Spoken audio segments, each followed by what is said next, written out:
Good morning everyone. T के सभी दर्शकों को मेरा नमस्कार। मैं अनु सिंघई। मैंने वर्ष 2018 में यूजीसी नेट क्वालिफाई किया है फॉर असिस्टेंट प्रोफेसर और आज टी के मंच के माध्यम से मैं आप सबके साथ में अपनी स्ट्रेटजी शेयर करना चाहती हूँ। ये एग्ज़ाम मैंने खुद की मेहनत से बिना किसी कोचिंग की सहायता के खुद तैयारी करके निकाला है। इससे पहले कि हम आगे बात कर सकें, सबसे पहले ये जानना ज़रूरी है कि ये एग्ज़ाम क्यों इम्पॉर्टेंट है और इस एग्ज़ाम में कितने चरण होते हैं। सबसे पहले ये एग्ज़ाम इसलिए ज़रूरी है बिकॉज़ असिस्टेंट प्रोफेसर का एग्ज़ाम निकालने के बाद हम क्वालिफ़ाई कर जाते हैं किसी भी गवर्नमेंट यूनिवर्सिटी में एक मिनिमम क्वालिफ़िकेशन के लिए। जिन भी लोगों का यूजीसी नेट निकल जाता है वो असिस्टेंट प्रोफेसर गवर्नमेंट यूनिवर्सिटीज़ और प्राइवेट यूनिवर्सिटीज़ में डायरेक्टली एलिजिबल हो जाते हैं। उसके बाद अगर किसी यूनिवर्सिटी की कोई अपनी तरफ से उन्होंने रिक्वायरमेंट रख रखी है, सपोज़ पीएचडी या किसी और तरह की, तो वो अलग बात है, बट एक मिनिमम क्राइटेरिया ये होता है। उसके बाद दूसरा ये इम्पॉर्टेंट इसलिए है क्योंकि जिन लोगों को पीएचडी के एंट्रेंस का एग्ज़ाम देना पड़ता है उन लोगों के लिए भी आजकल नेट कंपलसरी हो गया है कि हम अगर नेट का एग्ज़ाम क्वालिफाई कर लेते हैं तो फिर हम पीएचडी के लिए एलिजिबल हो जाते हैं। तो ये दो चीज़ें हैं जो बहुत ज़रूरी बना देती हैं इस एग्ज़ाम को क्वालिफाई करना। अब बात करते हैं कि इस एग्ज़ाम के रिज़ल्ट को लेकर, क्योंकि वो भी जानना ज़रूरी है। इसमें दो चीज़ें होती हैं, एक होता है जेआरएफ के लिए और एक होता है असिस्टेंट प्रोफेसर। इस एग्ज़ाम का एक certain minimum cut off criteria UGC खुद डिसाइड करके भेजता है। उस कट ऑफ की जो फर्स्ट मेरिट आती है उसमें जो लोग क्वालिफाई करते हैं वो असिस्टेंट प्रोफेसर प्लस जेआरएफ के लिए क्वालिफाइड होते हैं, और जो बचा हुआ क्राइटेरिया होता है जो सेट होता है यूजीसी की तरफ से, उसमें अगर हम क्वालिफाई करते हैं तो हम असिस्टेंट प्रोफेसर ओनली के लिए क्वालिफाई करते हैं। अब बात आती है कि जेआरएफ इम्पॉर्टेंट क्यों है। जेआरएफ इसलिए इम्पॉर्टेंट है क्योंकि जो लोग फुल टाइम पीएचडी करना चाहते हैं, दैट मीन्स उस समय आपको कॉलेज में रहकर फुल टाइम, जैसे हम नॉर्मल क्लासेस अटेंड करते हैं वैसे क्लासेस अटेंड करनी होती हैं, आपका कोर्स वर्क बनाना पड़ता है, कोर्स वर्क अटेंड करना पड़ता है, आपकी रिपोर्ट्स भेजनी होती है। इन सारी चीज़ों को करने के बाद जब हम फुल टाइम पीएचडी कर रहे होते हैं, जो कि मिनिमम 3 साल होती है, उसके आगे डिपेंडिंग अपॉन हमारा जितना वर्क होता है, हमें मिनिमम 5 साल के अंदर इसे कंप्लीट करना होता है। तो उस दौरान हमें गवर्नमेंट फ़ंड देती है, हमें गवर्नमेंट स्कॉलरशिप्स देती है, और ये सब्जेक्ट टू सब्जेक्ट थोड़ा वेरी करता है, बट समवेयर अराउंड 28 to 35,000 के बीच में होता है। तो हमें शुरू के 2 साल जेआरएफ मिलता है, उसके बाद हम सीनियर हो जाते हैं तो हमें एसआरएफ मिलना शुरू हो जाता है। तो ये बेसिकली एक, हम ये कह सकते हैं कि हमारे लिए फाइनेंस का सोर्स हो जाता है जब हम इस दौरान पढ़ाई कर रहे होते हैं। ये तो हुई एग्ज़ाम की इम्पोर्टेंस को लेकर बात। अब एग्ज़ाम के स्ट्रक्चर को लेकर बात करते हैं। तो ये एग्ज़ाम जो है, अभी करेंट सिनेरियो में ये 2 फेज़ में होता है, जिसमें पेपर 1 जो होता है वो कॉमन होता है हर किसी के लिए, चाहे इर्रिस्पेक्टिव ऑफ कि आपका पीजी में क्या सब्जेक्ट रहा है। हो सकता है कि आप आर्ट्स के स्टूडेंट हो सकता है आप लॉ के स्टूडेंट हो, जैसे कि मैं एक लॉ के स्टूडेंट हूँ, या हो सकता है कि आप किसी और सब्जेक्ट से, किसी लिटरेचर के सब्जेक्ट से रिलेटेड हो। तो पेपर 1 हर किसी के लिए इंडिविजुअली कॉमन होता है। बात करते हैं पेपर 2 की, तो वो आपका सब्जेक्ट स्पेसिफिक हो जाता है, जो कि आपका मास्टर्स रहा होगा उस बेसिस पे आपका पेपर 2 डिसाइड करता है कि आपका क्या सब सिलेबस होगा। तो अभी पेपर 2 के बारे में बात करने से पहले हम पेपर 1 के बारे में बात करते हैं। जब हम पेपर 1 के बारे में बात कर रहे होते हैं तो ये अपने आप में एक, जैसा मैंने बताया, डिसाइडिंग फैक्टर होता है। साथ ही जब जो सीनियर प्रोफेसर्स होते हैं या जो लोग ऑलरेडी जॉब में हैं, वो अपने सब्जेक्ट की तो पढ़ाई कर सकते हैं, लेकिन थोड़ा सा मुश्किल हो जाता है पेपर 1 के लिए तैयारी करना, क्योंकि पेपर 1 थोड़ा सब्जेक्ट से हट के होता है। तो इसलिए ये मान के चले कि अगर हम पेपर 1 में कमांड कर लेते हैं, तो अगर हमारा थोड़ा बहुत मार्क्स अगर पेपर 2 में कहीं जा रहा होता है, तो वो इसको क्यूमुलेटिव मिला के हम बहुत एज ला सकते हैं। अब अगर हम बात करें कि पेपर 1 के सिलेबस में क्या आता है, तो पेपर 1 के सिलेबस में बहुत ही डाइवर्सिफाइड चीज़ें होती हैं, जैसे कि उसमें कम्युनिकेशन बेस्ड क्वेश्चंस होते हैं, जीके बेस्ड क्वेश्चन होते हैं। GK in the sense higher education से रिलेटेड, पीपल से रिलेटेड, एनवायरनमेंट से रिलेटेड, या इसमें लॉजिकल रीजनिंग से रिलेटेड क्वेश्चन होते हैं, डीआई होता है, इंग्लिश होता है। इस तरह से बहुत सारे एस्पेक्ट्स होते हैं। सिर्फ यूजीसी नेट ही नहीं, किसी भी एग्ज़ाम की तैयारी के लिए सबसे पहले इंपॉर्टेंट होता है कि हम ये देख लें कि हमारी स्ट्रेंथ क्या है और वीकनेस क्या है। सिमिलरली पेपर 1 में ज़रूरी नहीं है कि हम सब कवर कर पाएँ, तो हमें सबसे पहले ये जानना ज़रूरी होता है कि हमारी स्ट्रेंथ इसमें से क्या है। जैसे कि मैं अगर अपना एग्जांपल दूँ, तो मुझे कॉम्प्रिहेंशन का क्वेश्चंस, टीचिंग एप्टीट्यूड का क्वेश्चन, क्योंकि मेरी टीचर की इंस्टिंक्ट हमेशा बहुत अच्छी काम आती थी, तो मैं हमेशा उस क्वेश्चन पेपर में मैक्सिमम जब भी मैंने प्रैक्टिस किया है तो हमेशा मार्क्स अच्छे आते थे। रीडिंग कॉम्प्रिहेंशन मैंने कोशिश की थी कि जल्दी जल्दी जितने ज़्यादा हो सके, ताकि एक हैबिट बन जाए क्वेश्चन सॉल्व करने की। तो रीडिंग जितनी फास्ट होगी उतनी जल्दी हमें आंसर्स आने शुरू होते हैं और हम क्लिक हो पाते हैं हमें कि किस तरह से क्वेश्चंस को डील करना है। इस तरह से अपनी स्ट्रेंथ बना लें कि पहले अगर हमसे ये हो पा रहा है तो हम ये कर लें। जब ये पेपर में सबसे इम्पॉर्टेंट बात ये भी है कि अक्सर ही लोगों की सबसे बड़ी प्रॉब्लम ये नहीं होती कि पेपर में आता नहीं है, प्रॉब्लम यहाँ हो जाती है कि उनका अक्सर पेपर छूट जाता है। अब अगर हमें इस पॉइंट पर बात करनी है कि पेपर को मैनेज कैसे किया जाए टाइम, तो सबसे पहले ये चीज़ याद रखें कि जब हम तैयारी कर रहे होते हैं तो जितनी ज़्यादा तैयारी होगी उतने ज़्यादा जल्दी हम इन क्वेश्चंस को टाइम के अकॉर्डिंग मैनेज करना शुरू कर पाएंगे। जैसे कि मैंने जब पेपर दिया था तो तैयारी के अलावा जब मैं प्रैक्टिस करना शुरू किया था तो मैं टाइम सेट करके बैठती थी कि मुझे 1 घंटे के अंदर ये 50 क्वेश्चन सॉल्व करने हैं, और उससे 1 मिनट में ज़्यादा नहीं लेती थी। पेपर छूट रहा है तो छूट जाने दीजिए, हो सकता है जब हम शुरुआत करें तो हम 50 में से सिर्फ 30 क्वेश्चन कर पाएँ, पर धीरे धीरे कंसिस्टेंटली ये टाइम बढ़ता जाएगा। लेकिन शुरुआत में अगर मार्क्स कम आ रहे हैं, गलत हो रहा है, तो इस पर ज़्यादा ध्यान देने की ज़रूरत नहीं। बस ये देखने की कोशिश करें कि मार्क्स क्यों कम आ रहे हैं या कहाँ गलती हो रही है और क्या हमारी स्ट्रेंथ और वीकनेसेस हैं। जब हम आगे बढ़ते हैं तो ये ध्यान रखा जाए कि जब आपकी तैयारी आप कर रहे हों तो सब्जेक्ट को आप जैसे अगर इंग्लिश का है, आपको अच्छा लगता है, आप इंग्लिश का पोर्शन ख़त्म कर लीजिए। उसके बाद आप जैसे डीआई का पोर्शन मुझे नहीं आता, मेरी मैथ्स भी थोड़ी वीक है, तो मैंने डीआई का पोर्शन सबसे आखिरी में छोड़ के रखा था कि अगर मुझसे हो गया, टाइम परमिट करेगा तो मैं डीआई के क्वेश्चन करूँगी, वरना मैं छोड़ दूँगी।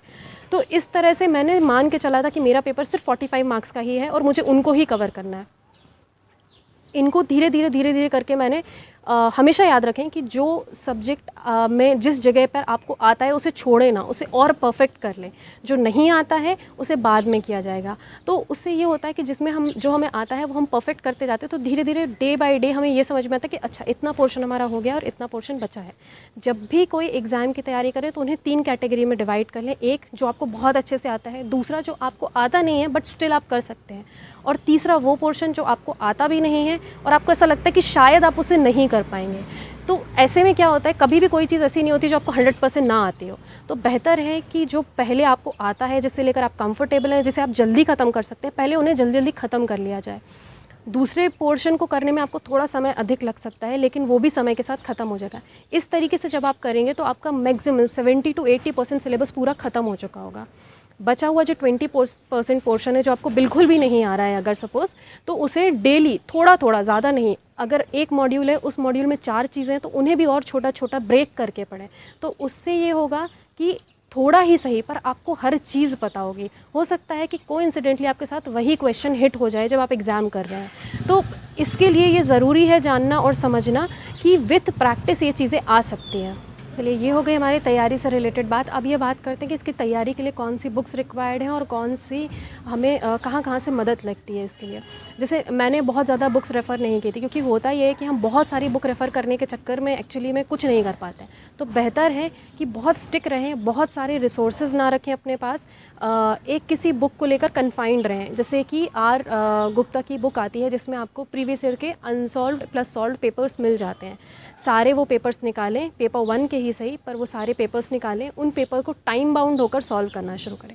अगर कोई चीज़ नहीं बन रही है तो उसके लिए कई सारे यूट्यूब चैनल्स अवेलेबल हैं, और अदरवाइज़ भी अगर हम गूगल करते हैं तो हमें बहुत सारी चीज़ें मिल जाती हैं। जैसे कि मेरा रिसर्च एप्टीट्यूड मैंने तलवीर सिंह दीमान का जो कॉमर्स नेट अचीवर्स की क्लास है उससे पूरा प्रिपेयर किया था। नव क्लासेस से मैंने बाकी जैसे कम्युनिकेशन हो गया, पीपल हो गया, इन्वायरमेंट हो गया, इन सारे रैंडम टॉपिक्स को मैंने वहाँ से कवर किया था। और उसको करने के लिए बहुत अलग से ऐसा समय रिक्वायर्ड नहीं है कि हम अलग से बहुत समय निकाल के बैठे। दिन भर में अगर 15-20 मिनट जब कभी हम ऐसे फ्री बैठे कि हमारे पास कुछ करने को नहीं है या हमारा मन नहीं करा कुछ, तो बस वीडियो लगाकर सुन लें। क्योंकि the best part and the most important thing is कि जब हम एग्ज़ाम दे रहे होते हैं तो हमारे पास 4 ऑप्शंस अवेलेबल होते हैं। अगर हमें एग्जैक्ट आंसर नहीं भी याद आता है तो हमें उस समय ये पता है कि ये 2 ऑप्शन तो हमारे नहीं हैं, बिल्कुल भी नहीं है, लग ही नहीं रहे हैं, और इन 2 में से कोई एक चीज़ सुनी हुई है। थोड़ा सा फोकस करने पे हमें वो आंसर याद ज़रूर आ जाता है। और द बेस्ट पार्ट इज़ कि इसमें नेगेटिव मार्किंग है नहीं, तो तुक्का लगाने में भी हमारा कोई लॉस नहीं है, और इनफैक्ट कई बार ऐसा करने से हम सही आंसर तक पहुंच भी पाते हैं। तो पेपर 1 के लिए आई रिपीट अगेन कि हमें किस चीज़ों का ध्यान रखना है। तो सबसे पहले बात कि जितना हो सके थॉरली एक बार एनालाइज कर लें, मार्क कर लें क्वेश्चन मॉड्यूल्स को कि हमें कौन से मॉड्यूल्स को 3 कैटेगरी में किस तरह से डिवाइड करना है। दूसरा, इन मॉड्यूल का एक बार डीप एनालिसिस कर लें कि लगभग क्या टाइम बाउंड रखना है, कि कितने समय में मुझे अपने स्ट्रेंथ वाले क्वेश्चंस को ख़त्म करना है या स्ट्रेंथ वाले टॉपिक्स को ख़त्म करना है, सेकंड पोर्शन को कब करना है और थर्ड पोर्शन को आखिरी में कितना करना है। तीसरा most important cheese, at a stretch लेके पेपर 1 को अकेले फोकस करके ना बैठें, डेली थोड़ा थोड़ा थोड़ा थोड़ा करें, डेली एक एक ट्रिक सीखें और फिर धीरे धीरे आगे बढ़ें। आपको लॉजिकल रीजनिंग या कोडिंग डिकोडिंग सीखने के लिए बैंक की कोचिंग्स की जो ऑनलाइन वीडियोज़ डली होती हैं उससे वहाँ से बहुत सारी मदद मिल सकती है, तो आप वहाँ से कर सकते हैं। रीडिंग कॉम्प्रीहेंशंस में सीधे आपके 5 नंबर आ जाते हैं, तो कोशिश करें कि इस तरह के जो बल्क क्वेश्चंस हैं उनको भी सॉल्व करना शुरू करें। इस तरह से आपका ये काम हो जाएगा। आखिरी में और मोस्ट इम्पॉर्टेंटली डेली का 1 घंटा, जब आप इससे थॉरो हो जाएं सिलेबस से और अपने पूरे पार्ट को लेकर, थ्योरेटिकल पार्ट को लेकर, तो 1 घंटे का डेली का टाइम बाउंड बना लें लास्ट के करीब 1 महीने में एनालाइज करने के लिए कि 1 घंटे में मुझे क्वेश्चन पेपर सॉल्व करना है, और इस 1 घंटे में जब मैं क्वेश्चन पेपर सॉल्व करूँगा तो मेरे कितने सही होते हैं, कितने गलत होते हैं, इसको डेली एक एनालिसिस रखें कि हाँ अभी इस पिछले पेपर में मेरे 35 सही हुए थे, अब 37 हो रहा है, अब 40 हो रहा है, तो धीरे धीरे ग्राफ बढ़ रहा है या कम हो रहा है, इस चीज़ को एनालाइज करें। बट ओटी लगाते रहें और ओटी सॉल्व करते रहें, ये अपने आप में एक बहुत बड़ा मुझे कहना चाहिए कि एक बहुत बड़ा तरीका होता है जिससे आप एग्ज़ाम को इजीली क्वालिफाई कर पाते हैं।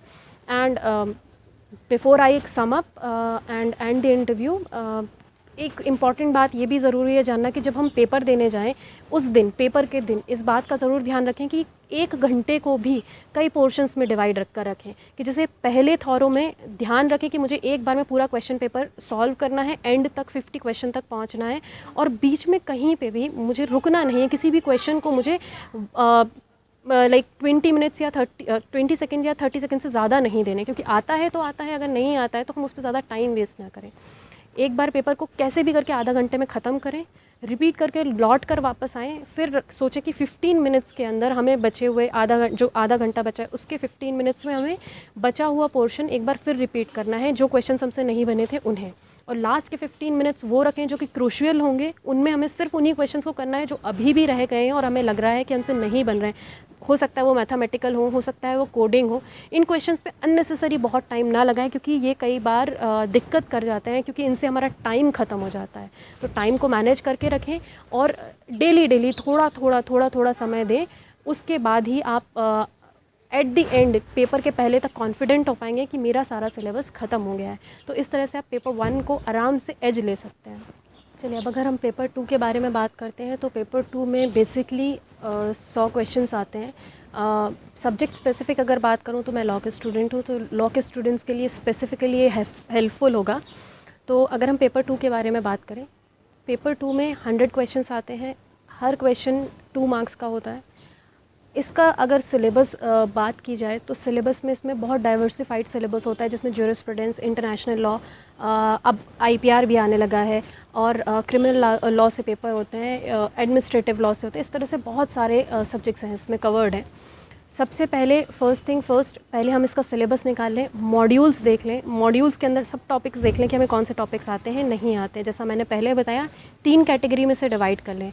एक वो जो हमें बहुत अच्छे से आता है, दूसरा जो हमें थोड़ा कम आता है बट मेहनत रिक्वायर्ड है, विद थोड़ा सा टाइम हम इसे कवर कर सकते हैं, और लास्टली एंड मोस्ट इम्पॉर्टेंटली वो जो हमें बिल्कुल भी नहीं आता है।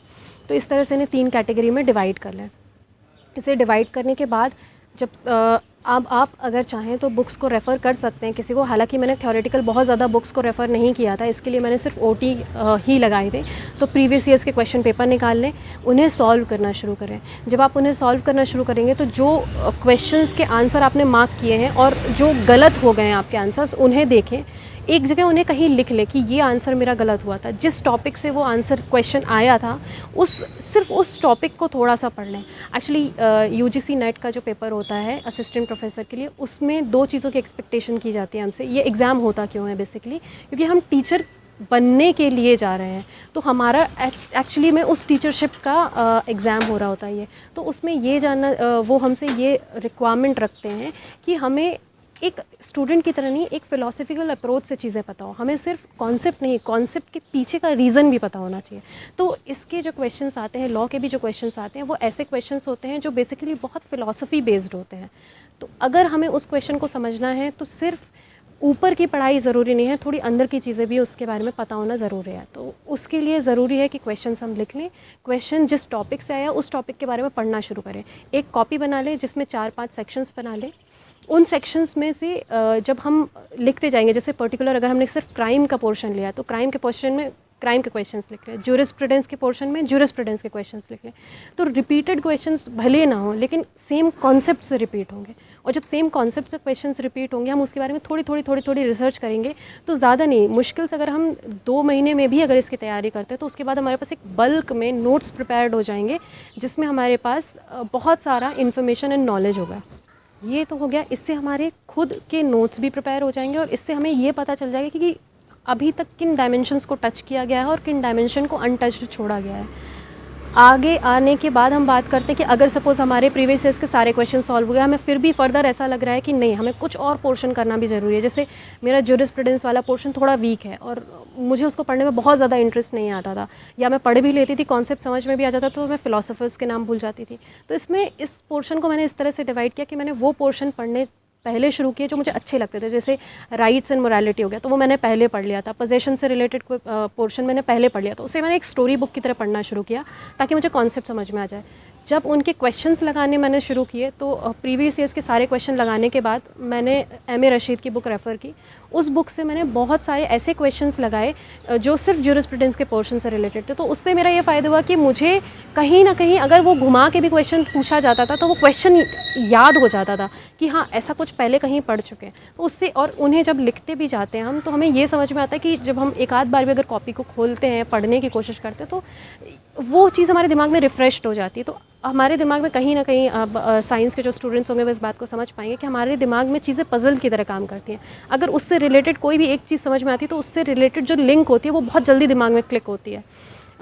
एक छोटी सी टिप और है, अगर हमें कोई चीज़ याद ना हो तो हम अलग अलग पेन्स यूज़ करें, कुछ स्टिकर्स यूज़ कर लें, उन्हें वहाँ पेस्ट कर दें, क्योंकि इस तरह की फ़ंकी चीज़ें करने से भी कई बार वो चीज़, वो पिक्चर हमारे दिमाग में बैकग्राउंड में कहीं सेव हो जाती है और फिर ज़रूरत पड़ने पर वो एकदम से क्लिक हो जाती है अगर उससे रिलेटेड कोई भी लिंक मिल जाती है। तो इन सारी चीज़ों, छोटी छोटी चीज़ों से हमारी पढ़ाई बहुत इफ़ेक्टिव हो जाती है।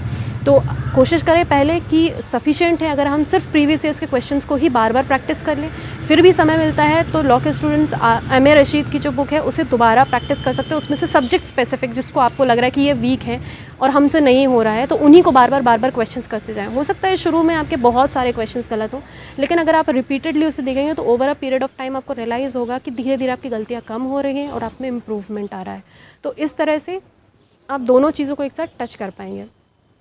इसके बाद जब हम एग्ज़ाम में भी एंटर होते हैं तो कोशिश करें जब हमसे अगर कोई क्वेश्चन नहीं बन रहा है तो उस क्वेश्चन के लिए ज़्यादा उस समय दिमाग ना लगाएं।